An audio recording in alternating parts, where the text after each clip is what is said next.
सबसे पहले मुसलमानों को ये समझना चाहिए कि कौन मुसलमानों को बेवकूफ़ बना रहा है।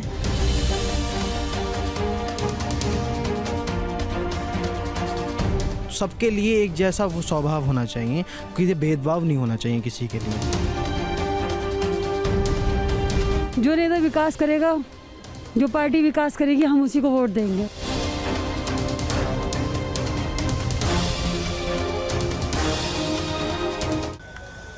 नमस्कार, न्यूज़ नेशन देख रहे हैं आप। आपके साथ मैं हूं नवेद। बड़े मियाँ किधर चले की टीम एक ऐसे शहर में पहुंची है जिसे अलग अलग जुमलों के तौर पर लोग जानते हैं। यहाँ के झुमके को ढूंढने के लिए बॉलीवुड कभी बाजार में उतरता है तो यहाँ का मांझा लोगों की ज़ुबान पर कभी छतों से पतंग उड़ाते हुए नजर आता है, तो साथ ही यहाँ का सूरमा भी वर्ल्ड फेमस है। समझ गए आप, हम पहुँचे हैं बरेली में। बरेली जिसे बॉलीवुड ने मुंबई और दिल्ली के बाद सबसे ज़्यादा इज्जत बख्शी है। इस शहर का नाम कभी बरेली की बर्फ़ी में ले लिया जाता है तो कभी इस शहर का नाम कई फिल्मों के गानों में इस्तेमाल किया जाता है। बरेली के बीच में, यहाँ के लोगों के बीच हम पहुँचने वाले हैं और तंग गलियों से गुजरने के लिए हमने इस बाइक का सहारा लेंगे और यहाँ से आला हज़रत जाएंगे। आला हज़रत वो मुकाम है जहाँ पर 80 से 85% जो भारत के मुसलमान हैं जिन्हें फॉलो करते हैं। वहाँ पर मुसलमानों का क्या रुख है वो भी जानने की कोशिश करेंगे। तो चलिए सफ़र की शुरुआत करते हैं और बरेली की तंग गलियों में हम उस सियासी नब्ज़ को पकड़ने की कोशिश करेंगे जो इस विधानसभा चुनाव में यहाँ पर हवा में तैर रही। माया नगरी के एक फिल्मी गाने में बरेली का जिक्र क्या हुआ, वो इस शहर की पहचान बन गया। बीच बाजार झुमका गिरा था, अब बीच बाजार ही एक बड़ा सा झुमका लगा दिया गया और वो बन गया झुमका चौराहा। उस शहर के मुसलमानों का सियासी मिजाज जानने हम आ पहुंचे। हम बरेली में थे। बरेली के झुमके से वाबस्ता होते हुए हम उस इलाके की ओर बढ़ चले थे जो पुराना शहर कहा जाता है। तंग गलियां, जगह इतनी कि कंधे से कंधे टकराते चले जाएं। मुस्लिम बहुल इलाके में हम थे। सबसे पहले हम आला हजरत की दरगाह पर पहुंचे। यहाँ जियारत करने देश भर से मुसलमान आते हैं। खास बात यह है कि ये बरेलवी विचारधारा का बड़ा सेंटर भी है। तो हम बरेली में मौजूद हैं और भारत ही नहीं, पूरी दुनिया की अगर बात करें तो मुसलमानों को समझने के लिए 80% या 80 से 85% ऐसे मुसलमान हैं जो सुन्नी धर्म फॉलो करते हैं, जो खुद प्रोफेट मोहम्मद ने अपनाया था, जो तरीका था वो, और दूसरे शिया जो हैं वो समुदाय है। दोनों में फ़र्क सिर्फ इतना है, दोनों कुरान को मानते हैं, अल्लाह को मानते हैं, प्रोफेट की मौजूदगी को मानते हैं। बस उनके बाद खलीफत जो हुई, खलीफा जो बने, उनको लेकर अलग अलग मतभेद हुए और उसके बाद कुछ फ़िरके बने, अलग फ़िक़ह बने, ये कह सकते हैं आप। और उसी में अगर भारत में देखें तो भारत में कुछ समुदाय हैं जो देवबंदी हैं और कुछ समुदाय हैं जो बरेलवी हैं। बरेलवियों की तादाद 80% से ज़्यादा और उसी बरेली में हम मौजूद हैं। बरेली के मुसलमानों का सियासी मिजाज जानते हुए मुस्लिम धर्म प्रचारक शहाबुद्दीन से मिले। उनसे जाना बरेली के मुसलमान आखिर सोचते क्या है। क्या देवबंद की तरह बरेली से भी फतवे बयान जारी होते हैं? हमारे यहाँ से कभी भी किसी पार्टी के लिए कोई अपील जारी नहीं की जाती और ना ये कहा जाता है कि फ़लाँ पार्टी को वोट दो या फ़लाँ पार्टी को वोट मत दो। मगर मौजूदा अभी जो सियासत है, इस सियासत में बड़ी मुश्किलात हैं और ख़ुद उम्मत मुस्लिमा बड़ी मसाइब और मुश्किलात का शिकार हैं। तो इसलिए हम तो ये चाहते हैं कि कहीं भी किसी न किसी भी नोयत पर चेंजिंग आना चाहिए, बदलाव आना चाहिए। जब बात बदलाव की हुई तो ट्रिपल तलाक पर कुछ मुसलमान क्यों बदलाव नहीं चाहते? सरकार ने फिर क्या गलत किया? इस सवाल का जवाब भी सुन लीजिए।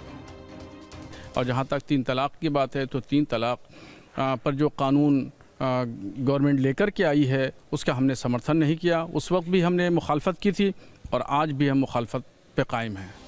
बरेली में हमें एक मुस्लिम महिला भी मिली। उसने ट्रिपल तलाक पर क्या कहा वो भी सुनिए। नहीं, अच्छा काम नहीं किया है। मतलब ट्रिपल तलाक रहना चाहिए? नहीं, ट्रिपल तलाक नहीं, जो हमारे में है ये थोड़ा गलत है। इस तरह से 3 बार तलाक कह दिया, तलाक हो जाता है। वही तो हटाया है। हमारे धर्म में उसको कोई नहीं चेंज कर सकता ना। हमारा धर्म जो हमसे कहता है तो धर्म में किसी को इंटरफेयर नहीं करना चाहिए। हमारे धर्म में जो है वो तो होगा ही। बरेली में करीब 40% मुसलमान हैं, करीब 58% हिंदू। यहाँ से विधायक और सांसद दोनों ही बीजेपी से हैं, लेकिन मुसलमान कभी भी बाजी पलटने का दम रखते हैं। अगर वोट एक मुश्त पड़े तो मुस्लिम जिसे चाहें उसे जिता सकते हैं।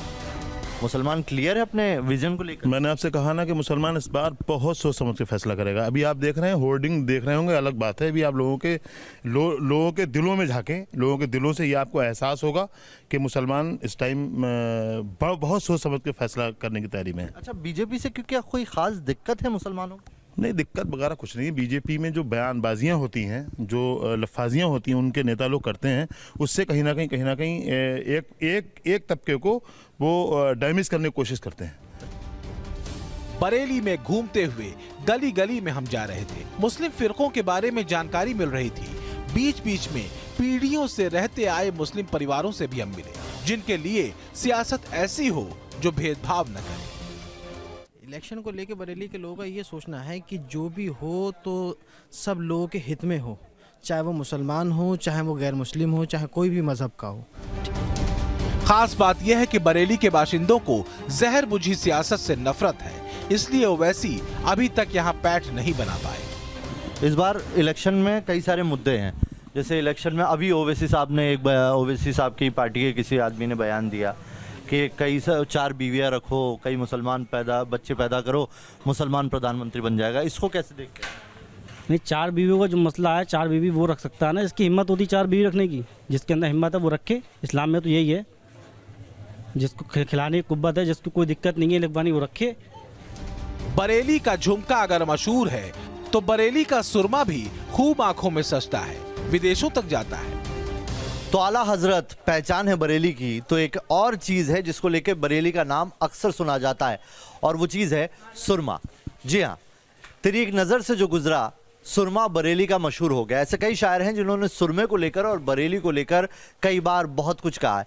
हम जब बरेली पहुंचे तो हमने सुरमे के बारे में जब जानकारी निकाली तो अब सुरमा लगाने वाले लोगों की तादाद भी कम बची है और बनाने वालों की तादाद भी कम बची है। कुछ ही चंद दुकानें बाकी हैं जहां से सुरमा लोग खरीद सकते हैं या वो बनाया जाता है। ऐसे ही एक मार्केट में आए हैं हम, जहां लाइन से 3 या 4 दुकानें हैं जहां पर सुरमा अब मिलता है।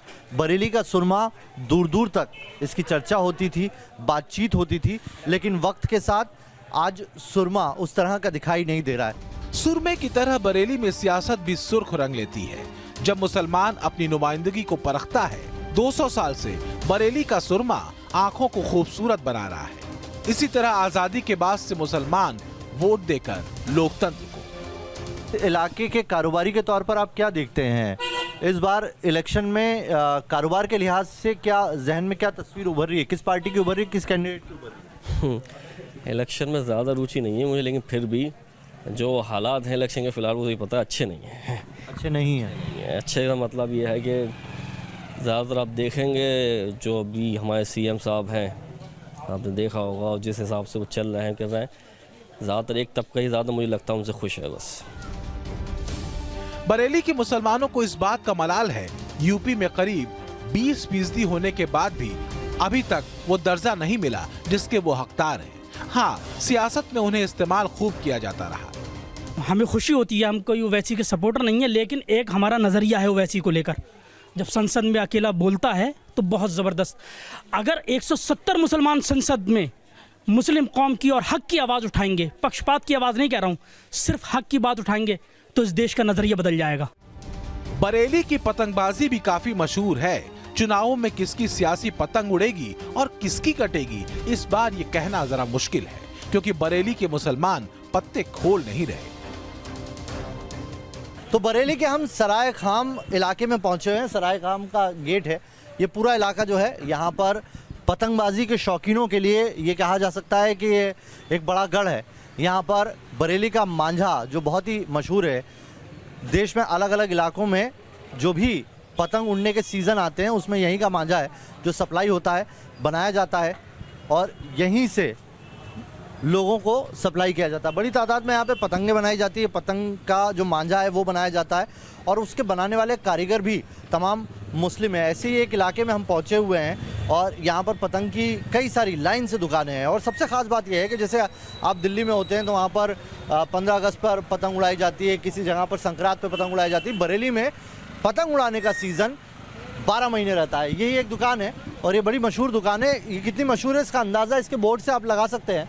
यहाँ बड़े बड़े फिल्म स्टार आ चुके हैं या उनसे ये पतंग की सप्लाई कर चुके हैं। ये देखिए आप, ये यहाँ पर ये इस तरह से बरेली का मांझा जो जगह जगह मशहूर है वो दिखाई दे रहा होगा आपको।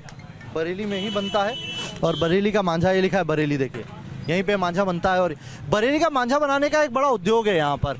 जो लोग बनाते हैं उनको क्या दिक्कत है? हमने सुना उनके हाथ तक कट जाते हैं, खाना नहीं खा पाते वो लोग। जी हाँ, उनके काफ़ी हाथ कट जाते हैं और काफ़ी मतलब खाना नहीं खा पाते हैं, काफ़ी उंगली कट जाती है। हम लोग को दिखाने में उंगली कट जाती है।